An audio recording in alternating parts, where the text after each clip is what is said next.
कैसे बजाते हैं, कान के नीचे बजाना क्या होता है, हम सारे मिलकर उनको दिखा रहे हैं।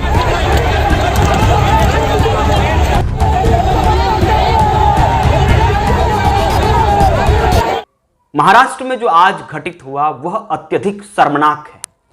भले ही किसी एक दल को फायदा और किसी एक दल को नुकसान हो रहा हो, लेकिन राजनीति की जो परिभाषा लिखी जा रही है वह अत्यधिक भविष्य के लिए खतरनाक होगी।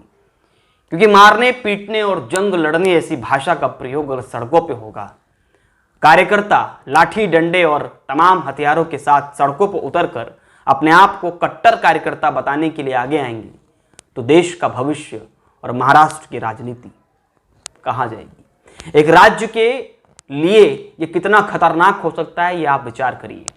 हिंसक राजनीति को जन्म देने वाले नेता ही होते हैं, इस बात का उदाहरण भी आपको महाराष्ट्र की राजनीति से मिल जाएगा।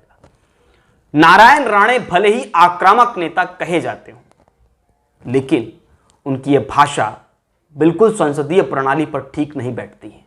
अमर्यादित शब्द का प्रयोग करना एक कैबिनेट मिनिस्टर के लिए कितना जायज है। मी असतो तर कानाखाली चढवली हे काय देशाचं तुम्हाला स्वातंत्र्य दिनाची माहिती नसावी।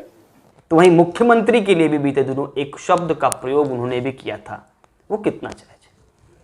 एक शिव सैनिक होना गर्व की बात होना चाहिए उनके लिए, ठीक बात है। एक पार्टी में कोई भी कार्यकर्ता अपनी पार्टी को गर्वपूर्ण तरीके से देखता है, लेकिन उसे हिंसा करना सिखाया जाए, उसे बताया जाए कि मारकाट करिए, उसे बताया जाए सड़क पे आंदोलन करिए, लेकिन मारामारी वाला ये कहां से जायज है। नारायण राणे का यह वक्तव्य, जिसे सुनने के बाद में यह बात तो स्पष्ट है कि संसदीय कार्यप्रणाली जिस तरीके से बाबा साहब भीमराव अंबेडकर और तमाम हमारे बड़े नेताओं ने इस देश की रचना के लिए तैयार किया था, वो कहीं ना कहीं ओछल नजर आता है ऐसी भाषा के साथ में।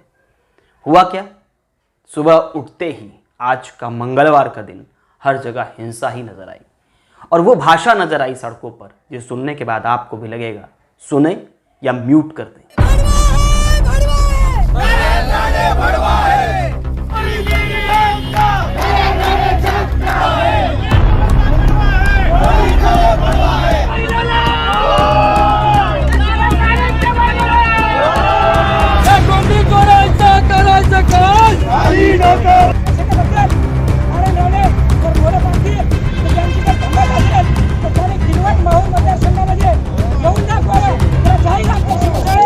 सुना आपने, ये भाषा थी।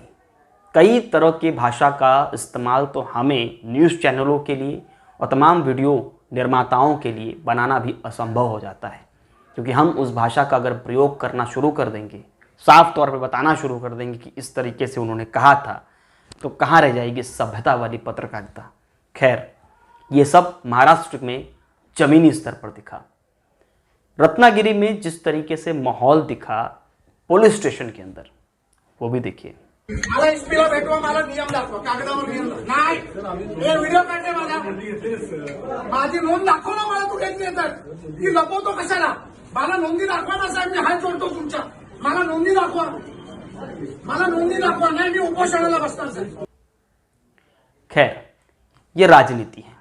राजनीति कार्यकर्ताओं को क्या सिखाती है और क्या करने पर आमादा होती है। जीत और हार चूंकि वोट बैंक के आधार पर होता है, लेकिन यहां जीत और हार लाठी और डंडों के आधार पर हो रहा है। कौन कितना हिंसक है, कौन कितनी जल्दी गिरफ्तारी करवा सकता है और कौन कितनी जल्दी ईडी या तमाम तरह की संवैधानिक प्रक्रिया का हथियार बनाकर इस्तेमाल कर सकता है। देश की राजनीति और प्रदेश की राजनीति में मैं ये कहूँ कि प्रदेश की राजनीति से देश की राजनीति में जो संदेश जाना चाहिए, वह संदेश आज तो बिल्कुल नहीं गया। हमें रोकना होगा, हम सबको समझना होगा। हिंसक राजनीति हमारे देश का भविष्य कभी निर्माण नहीं कर सकती। लाठी उठाना, डंडे उठाना, अभद्र भाषा का प्रयोग करना, संसदीय प्रणाली को धब्बा लगाना, यह राजनीतिक प्रणाली नहीं है और ना हमारे देश में कहीं ऐसा लिखा है कि इस तरह की राजनीति की जाए।